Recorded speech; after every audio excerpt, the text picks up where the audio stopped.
नमस्कार। NIOS के studio में आपका स्वागत है। मैं डॉक्टर गीतिका मेहरोत्रा देहरादून से हूँ और अध्यापक शिक्षा के क्षेत्र में लगभग 21 वर्ष से जुड़ी हुई हूँ।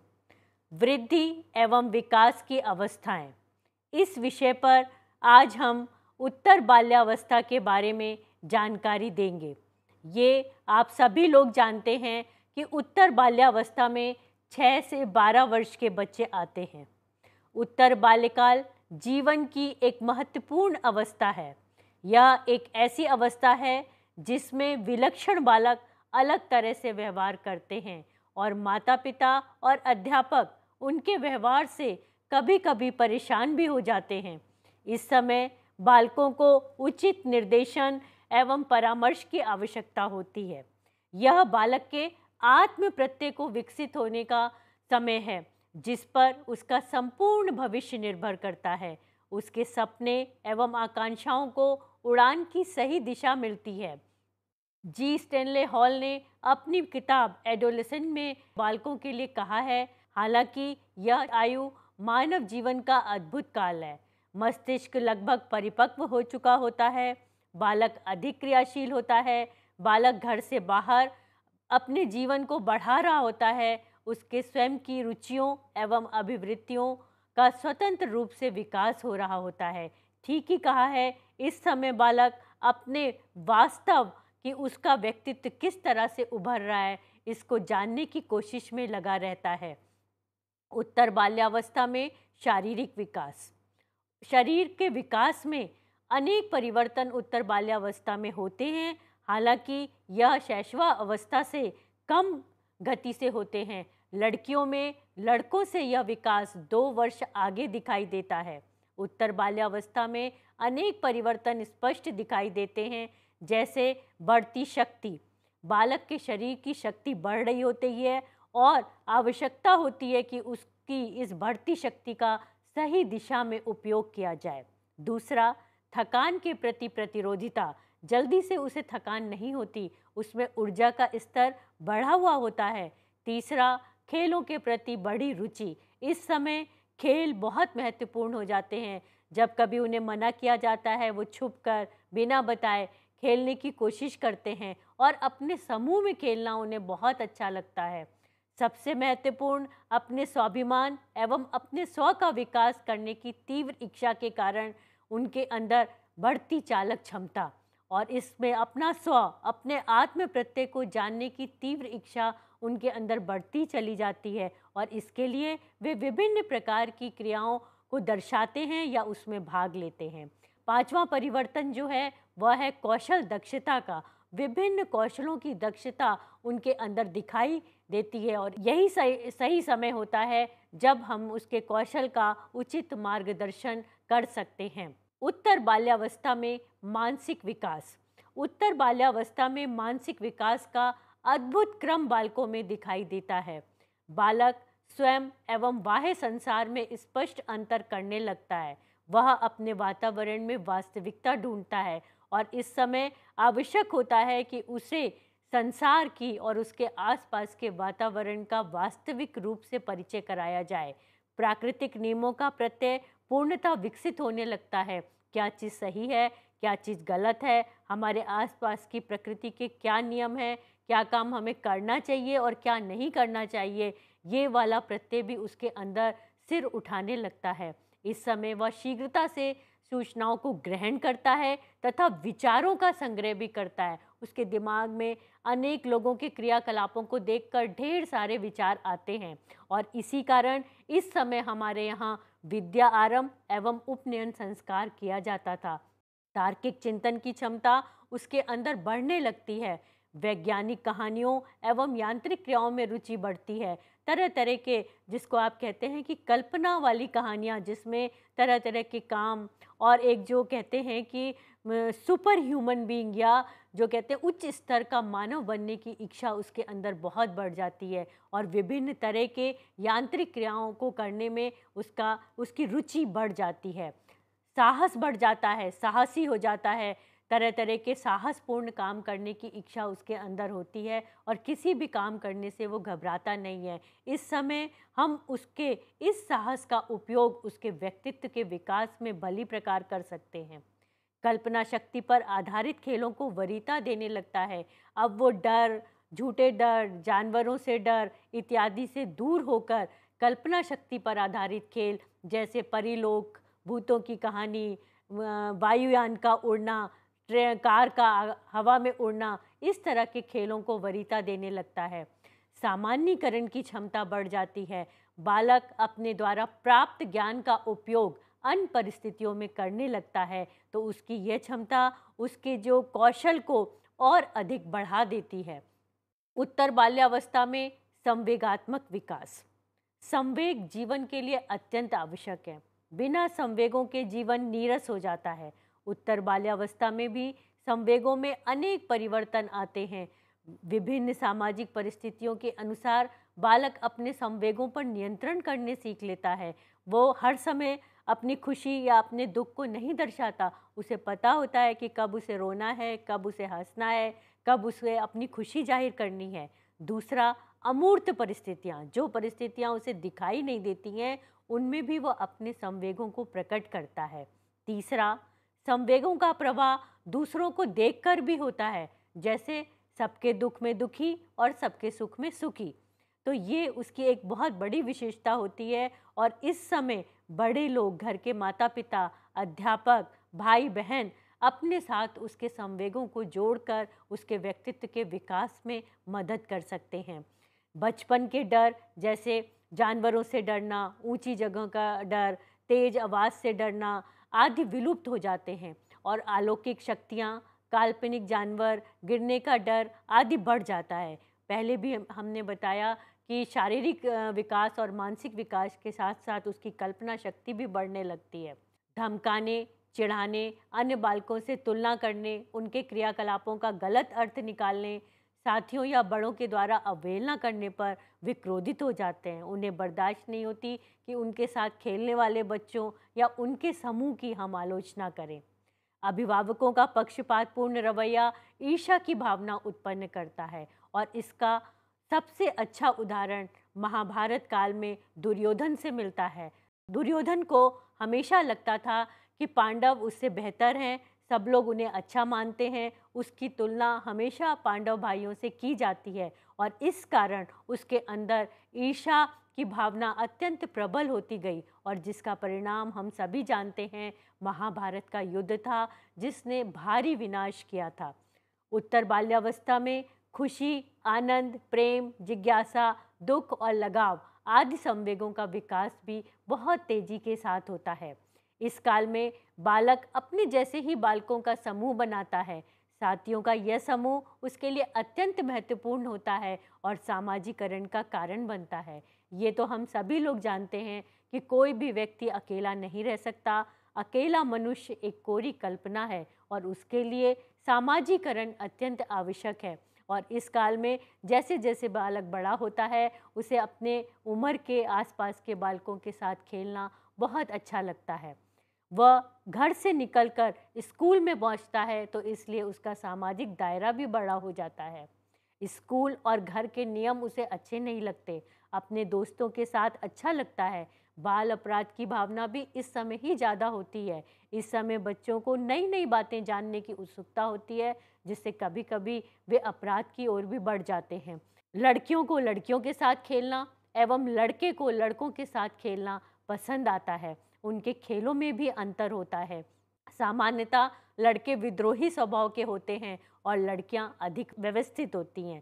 सामान्यतः ये हम सभी लोग जानते हैं कि लड़कों में उत्पात की प्रवृत्ति अधिक होती है, जबकि लड़कियां शांत होती हैं, अपना काम करीने से करती हैं। बालक सामूहिक रूप से खेलना पसंद करते हैं। समूह के प्रति चेतनता विकसित होती है। वह आत्म केंद्रित एवं जल्दी क्रोध करने वाला, साथ ही अधिक सहयोगात्मक भी होता है। इस समय उसके संवेग इस तरीके से विकसित हो रहे होते हैं कि उसे छोटी छोटी बातों पर क्रोध आ जाता है, लेकिन जल्दी ही वो इन बातों को भूल भी जाता है और फिर सामान्य व्यवहार करने लगता है। तो इस समय हम उससे विभिन्न कार्यों में सहयोग ले सकते हैं, उसकी ऊर्जा का विभिन्न प्रक्रियाओं में प्रयोग कर सकते हैं। ऐसे समय में आत्म चेतना का विकास होता है। और अगर उत्तर बाल्यकाल में हम बालक की आत्म चेतना को समझना चाहते हैं तो हमें मैस्लो के विकास के सिद्धांत पर ध्यान देना होगा, जिसमें ये कहा गया है कि सबसे पहले शैशवावस्था में बालक अपने आत्म प्रेम में लीन होता है और उसे अपनी मूलभूत आवश्यकताओं के प्रति अधिक सजगता होती है।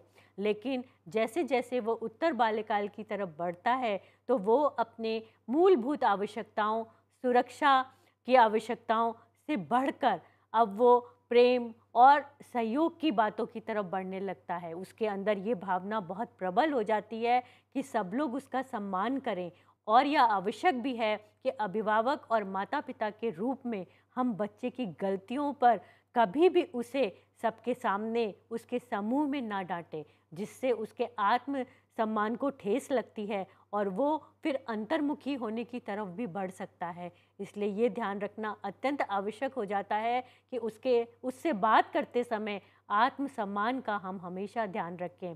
इसके अलावा मैं क्या हूँ, मुझे किस तरह का व्यवहार करना है, ये प्रवृत्ति भी उसके अंदर तीव्रता से विकसित होने लगती है। और जो मैस्लो का आत्म सिद्धि का पद है वो तो उसकी बात तो हम किशोरावस्था के बाद जाकर करेंगे, लेकिन इस समय आत्मसम्मान की भावना उत्तर बाल्यकाल में अधिक प्रबल होती है।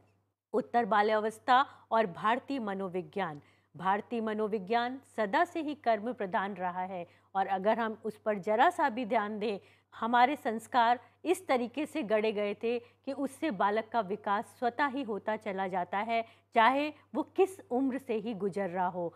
शैशवावस्था में जहाँ हम जात कर्म संस्कार की बात करते हैं, नामकरण संस्कार की बात करते हैं, वहीं उत्तर बाल्यावस्था में हम मुंडन अथवा चूड़ा कर्म संस्कार की बात करते हैं। मुंडन एवं चूड़ा कर्म संस्कार, इसमें बाल उतारने और मानसिक विकास को गुण, कर्म, स्वभाव के विकासात्मक कार्य से जोड़ा गया है। इसका ध्येय स्वच्छता, पवित्रता, सौंदर्यवर्धन एवं शारीरिक एवं मानसिक पुष्टि भी माना गया है। इसके साथ ही मानसिक विकास में ज्ञानात्मक विकास पर अधिक बल दिया गया है, और हमारे यहाँ शिखा रखना चेतना का प्रतीक माना गया है। ये मानसिक समृद्धि का द्योतक हमेशा से रहा है। दूसरा संस्कार है विद्या आरंभ संस्कार। इस विकासात्मक कार्य या संस्कार का ध्येय शिक्षा का आरंभ करना था। बालक को गुरु के पास ले जाया जाता था। व्यक्तित्व के परिष्कार हेतु शिक्षा का उद्देश्य बालक के सर्वांगीण विकास से संबंधित है, जिसमें बालक का शारीरिक, मानसिक, प्राणिक, बौद्धिक एवं आध्यात्मिक विकास सुनिश्चित करने का प्रयास किया जाता है। इसका ध्येय वाक्य है सा विद्या या विमुक्तये, अर्थात विद्या वही है जो हमें मुक्ति की तरफ ले जाती है, अर्थात विद्या वह है जो हमें सही और गलत का बोध कराती है। और बाल्यकाल में यह बात अत्यंत आवश्यक हो जाती है कि हमें ऐसी शिक्षा मिले कि जो हमें ये बताए कि क्या व्यवहार सही है और क्या व्यवहार गलत है।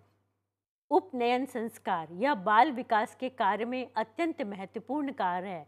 यज्ञोपवीत संस्कार सद्गुणों के विकासात्मक कार्य का प्रारंभ था, जो बालकों को विद्या अर्जन हेतु तपों में जीवन की साधना एवं अभ्यास का मार्ग प्रशस्त करता था।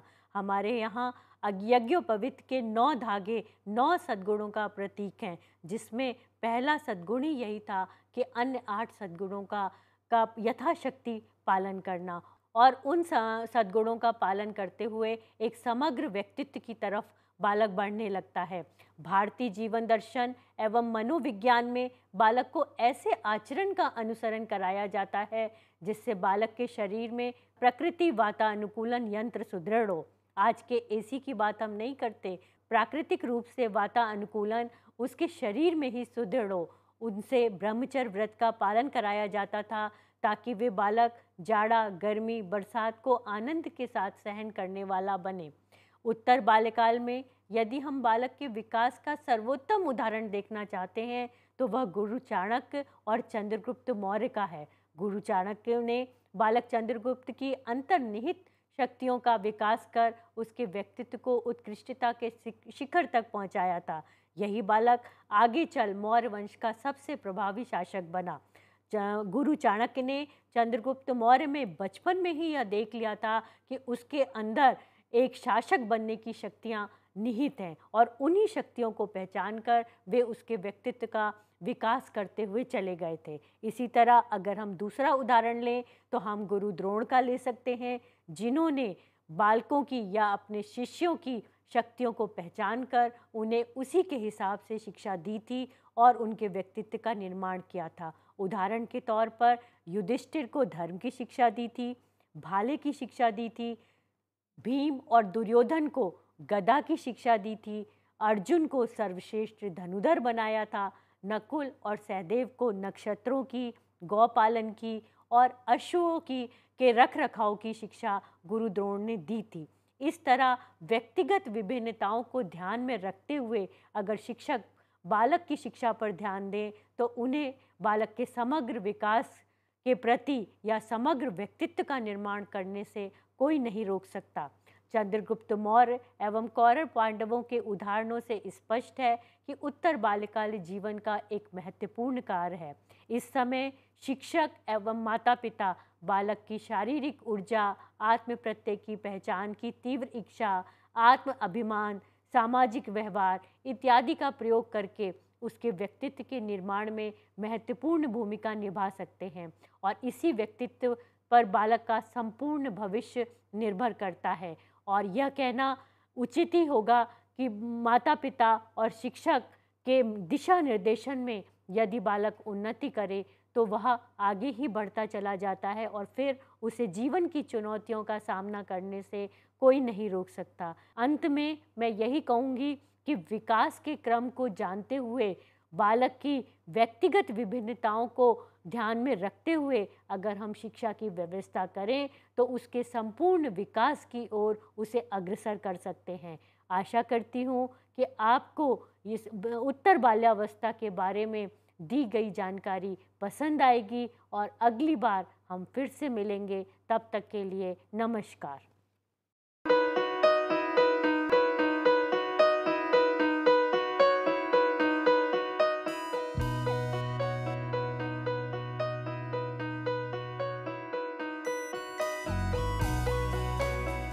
25 साल का लंबा सफर और लाखों लोगों के चेहरों पर खिलती मुस्कान, गर्व और गरिमा से जीने की प्रेरणा देती मुस्कान, आत्मसम्मान और विश्वास से पैदा हुई मुस्कान। इन खिलते चेहरों पर ये मुस्कान आई है शिक्षा के जरिए। ये मुस्कान आई है national institute of open schooling यानी NIOS के जरिए।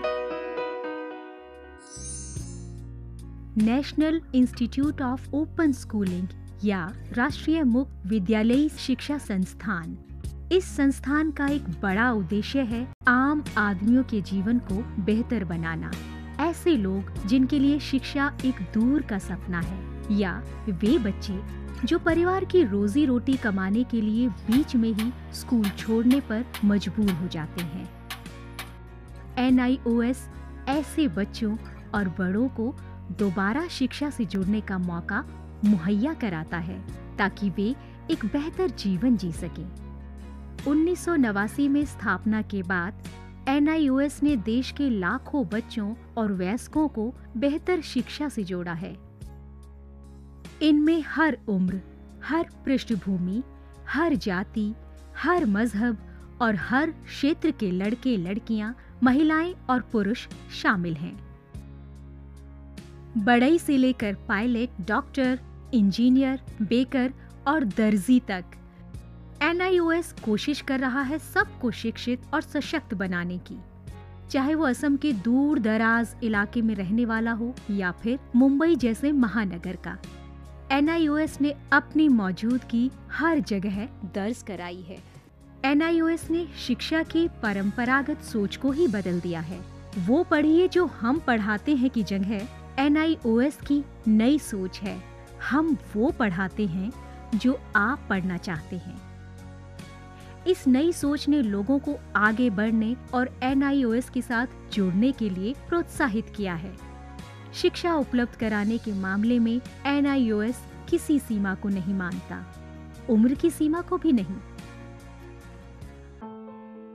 चंडीगढ़ के गणेश के लिए भी NIOS एक वरदान साबित हुआ। NIOS शारीरिक रूप से अक्षम बच्चों को भी बेहतर शिक्षा मुहैया कराने के लिए पूरी तरह प्रतिबद्ध है। ऐसे बच्चों के लिए शिक्षा न केवल रोजगार के द्वार खोलती है, बल्कि उन्हें आत्मविश्वास और गर्व के साथ जीना भी सिखाती है। NIOS खेल के इन सितारों को उनकी सुविधा और समय के अनुसार बेहतर शिक्षा उपलब्ध कराता है। मेरी कॉम, सोमदेव देववर्मन, देविका रेबेका पल्लिकल, अरमान इब्राहिम, प्रद्युमन प्रकाश और अमयजोत सिंह। NIOS सीमा पर खड़े उन प्रहरियों को भी शिक्षा से लाभान्वित करता है जो देश की सुरक्षा के लिए अपनी जान की बाजी लगाने से भी नहीं चूकते। सच तो ये है कि NIOS की पहुंच हर ओर रहती है, चाहे वो दूर दराज के आदिवासी हो या जेल की कोठरी में बंद कैदी या फिर ग्रामीण और शहरी क्षेत्रों के गरीब निवासी। देश में कहीं भी कोई भी व्यक्ति, स्त्री, पुरुष, लड़का, लड़की, अमीर, गरीब शिक्षा से वंचित न रहे। राष्ट्रीय मुक्त विद्यालयी शिक्षा संस्थान का यही मिशन है। राष्ट्रीय मुक्त विद्यालय शिक्षा संस्थान पूरे देश में शिक्षा के साथ साथ कौशल विकास के क्षेत्र में बहुत सारे कोर्सेज दे रहा है। लगभग 100 से ज़्यादा कोर्सेज हैं। हम दूर दराज के गांव में अपने संस्थान बनाते हैं और वहाँ के बच्चों को, वहाँ के बच्चियों को, वहाँ के वयस्कों को हुनर के क्षेत्र में शिक्षा पहुँचाते हैं। आपको जानकर खुशी होगी कि अब हम आर्ट्स, साइंस, कॉमर्स जिन क्षेत्रों में 12वीं का सर्टिफिकेट दिया जाता रहा है, अब हम हुनर के क्षेत्र में, वोकेशनल एरिया में भी 10वीं और 12वीं का सर्टिफिकेशन करेंगे। तो वो बच्चे जो कृषि से जुड़े हुए हैं, कारपेंट्री से जुड़े हुए हैं या दूसरे क्षेत्रों से जुड़े हुए हैं, वो अपने ही क्षेत्र में काम करेंगे, सीखेंगे, हुनर पैदा करेंगे अपने में और सर्टिफाइड भी होंगे कि वो सर्टिफाइड कृषक हैं, खेतिहर हैं। तो आज तक जो हमारे देश में ये सोच रही है कि आप 12वीं पास तभी कहे जाएंगे जब भूगोल, अर्थशास्त्र, भौतिकी ये पढ़ेंगे, अब ये समय बदल गया है। ITI में जितने बच्चे पढ़ते हैं, लगभग 18 लाख बच्चे हर साल दाखिला लेते हैं। अब हम उनको सर्टिफिकेशन करेंगे। NIOS अपने छात्रों को माध्यमिक स्तर पर 26 और उच्च माध्यमिक स्तर पर 19 विषयों का विकल्प देता है। पढ़ाई किस माध्यम से करनी है, इसमें भी आपको लचीलापन मिलेगा। माध्यमिक स्तर पर ही 7 भाषाओं के अलग अलग माध्यमों का विकल्प मौजूद है। शैक्षणिक कार्यक्रमों के अलावा 86 वोकेशनल शिक्षा कार्यक्रम भी उपलब्ध हैं, जो छात्रों को कामकाजी दुनिया के लिए तैयार करते हैं। वोकेशनल प्रशिक्षण को अधिक सुदृढ़ बनाने के लिए NIOS ने ITDC, Cisco, Indian medical association जैसे कई सरकारी और गैर सरकारी संस्थानों के साथ भागीदारी स्थापित की है। आज लाखों छात्रों के लिए अपनी पसंद का स्कूल है राष्ट्रीय मुक्त विद्यालयी शिक्षा संस्थान यानी national institute of open schooling. NIOS ने एक लंबा सफर तय किया है, लेकिन मंजिल अभी दूर है। निरंतर विकास और नवीनीकरण के लिए NIOS सदैव प्रतिबद्ध है। शिक्षा का उद्देश्य महज रोजगार जुटाना ही नहीं है, बल्कि स्वयं को सशक्त बनाना भी है। NIOS लाखों छात्रों के लिए यही आत्मसम्मान दिलाने में जुटा है। लाखों लोगों के लिए एक आशा और उम्मीद है। National institute of open schooling. शिक्षा सबके लिए, कहीं भी, कभी भी।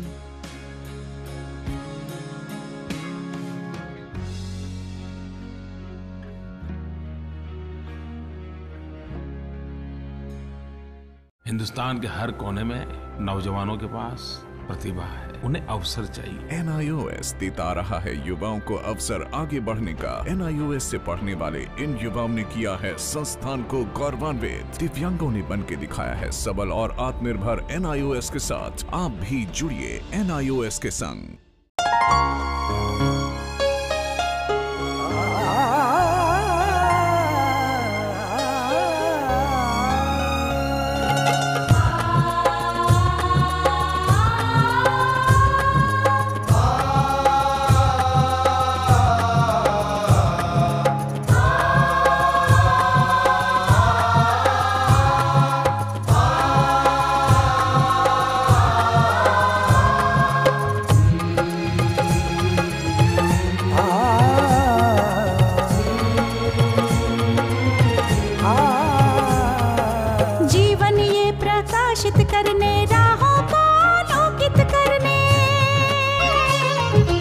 जीवन ये प्रकाशित करने, राहों को आलोकित करने।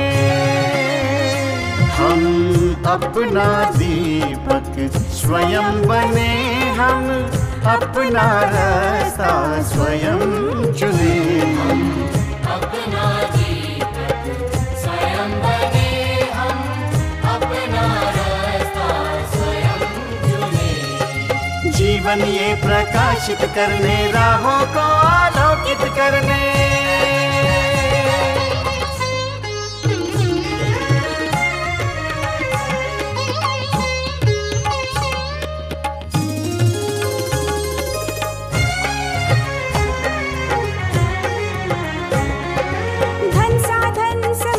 सीमा से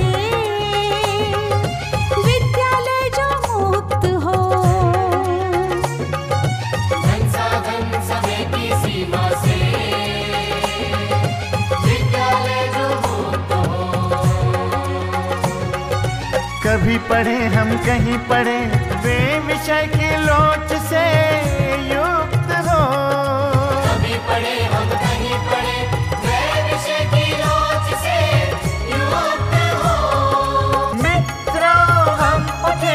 और जागे, मंजिल आने की ध्वनि सुने।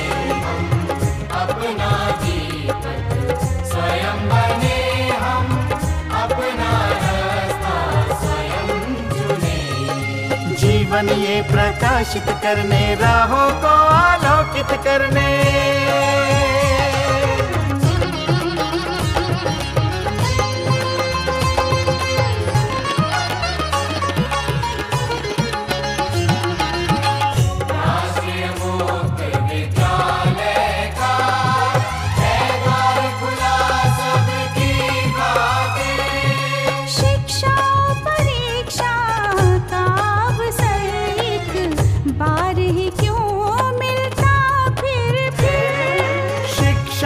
परीक्षा का अवसर एक बार ही क्यों मिलता फिर दुनिया में इसके केंद्र बात।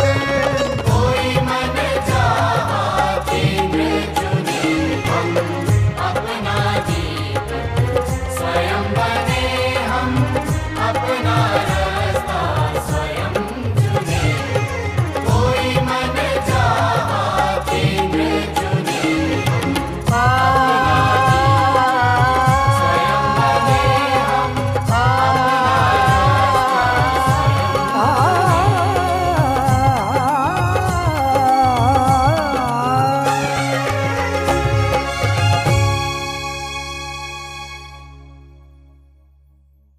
हिंदुस्तान के हर कोने में नौजवानों के पास प्रतिभा है, उन्हें अवसर चाहिए। NIOS देता रहा है युवाओं को अवसर आगे बढ़ने का। NIOS से पढ़ने वाले इन युवाओं ने किया है संस्थान को गौरवान्वित। दिव्यांगों ने बन के दिखाया है सबल और आत्मनिर्भर। NIOS के साथ आप भी जुड़िए NIOS के संग।